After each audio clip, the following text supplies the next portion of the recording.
healthy relationship with food, parents, and yourself. And today what we're going to be talking about is freeloaders. Why? Because a lot of us deal with people that are so willing to get things free and they don't realize, hey, there's a price for everything, especially in these kind of times when everything is like so different now. So let's get started. I have at least 7 different things. And you know, it's going to be difficult for some people to hear. I totally get it. I'm not here to bash anybody. I'm just stating the facts. Because a lot of times people don't understand the difference between helping someone and someone using you and having a freeloader. Those are 3 completely different things. And when you get yourself caught up, you get to the point you don't even realize which one you're dealing with at the moment. Basically someone who's trying to live off of you or live off of the government or someone besides themselves because they're not even making actual effort. That's what you call a freeloader. Now, as far as someone that's actually using you, is someone who's actually in a position to take from you and they don't give anything in return. That's a taker. Now, someone that you're helping, actually advance and they take the resources you gave them and they utilize them. And when they utilize them, they grow and they move forward. Once they start moving forward, that's someone that you're actually helping and they are exceeding to the point whereas they do something better. That's when you know you have helped that person. Now, today what we're talking about is freeloaders. This is completely different. I know it sounds hard to hear because a lot of people might take it sensitive because it might be a sensitive topic for those who might know someone in their life or someone that they may suspect in their life to be such. Now, the first thing they're going to do is they're not going to get their own place. They're basically going to try to live with you, your mama, your cousin, your auntie, because they're not even trying to have a home of their own. They basically go from one person's couch to another person's couch. Why? Because they can, and because people are allowing them to. So that's one person that you know don't try to pay any kind of rent because they feel they can live rent free everywhere they go without contributing anything.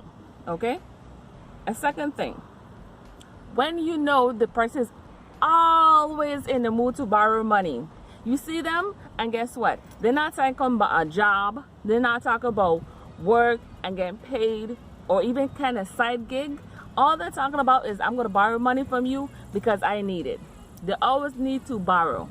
It's never, oh, I come here to pay you back money. It's I come to borrow it. That's the second thing. Now, the third thing. These type of people, I will call them cheapskate. Other people call them people who are trying to be fruitful. They're always looking for a discount. Always looking for a freebie where there's none actually available to that particular person or particular item they're purchasing. People do it when there isn't any chance of having a coupon or a deal. They just want a discount. If you paying for things full price isn't within something they want to do.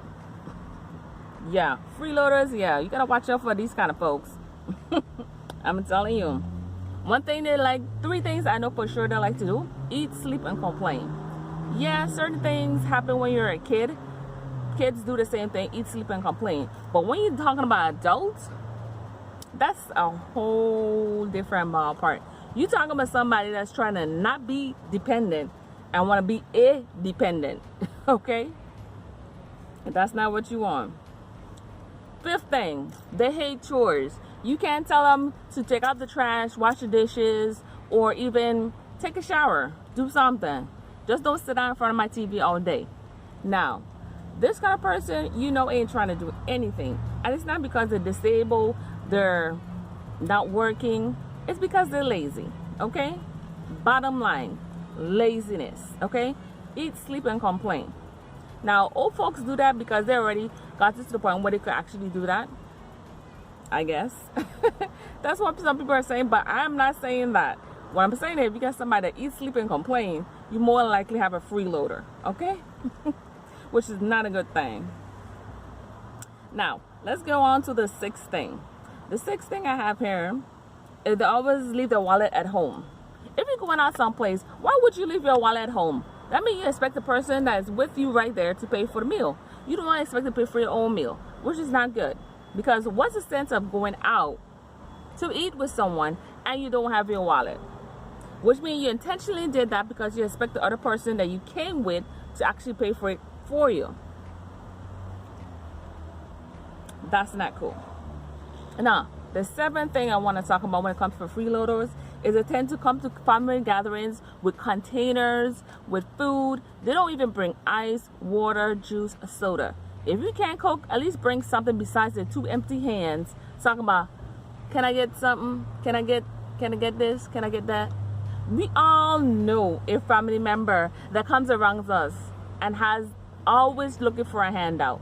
Is not ever coming with anything but a big old mouth and an empty stomach, hoping that you're going to fill them both with rumors and food. Freeloaders.